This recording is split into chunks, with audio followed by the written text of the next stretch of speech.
আসসালামু আলাইকুম রহমতুল্লাহ। সম্মানিত দর্শকবৃন্দ, আপনারা যে স্থানটি দেখতে পাচ্ছেন এটি সিলেট জেলার কোম্পানীগঞ্জ উপজেলার ভোলাগঞ্জ সাদা পাথর একেবারে সীমান্তবর্তী একটি এলাকা। আসলে না আসলে বোঝা মুশকিল যে জায়গাটি কত সুন্দর। প্রাকৃতিক এক সৌন্দর্যমণ্ডিত এক বাংলাদেশ। আলহামদুলিল্লাহ, আল্লাহ তাআলার দরবারে। আমার পিছনে যে মসজিদটি দেখতে পাচ্ছেন এটি একেবারে সীমান্তের বিজিবির মসজিদ এবং সেখানে সাথে বিজিবির ক্যাম্প। অত্যন্ত সুন্দর পরিবেশ, স্বচ্ছ পানি, পাথরের উপর দিয়ে স্বচ্ছ পানি প্রবাহমান। অনেকেই গোসল করতেছে। আমরা যেহেতু বিকেলে গিয়েছিলাম এই জন্য গোসল করা সম্ভব হয়নি। যে মসজিদটি দেখতে পাচ্ছেন আমরা সেখানে মাগরিবের নামাজ আদায় করেছিলাম।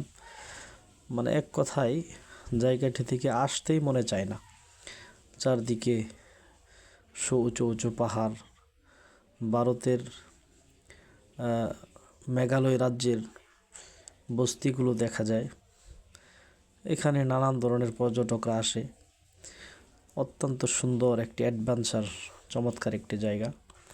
আমরা দীর্ঘ সময় ঘুরেছি, আলহামদুলিল্লাহ।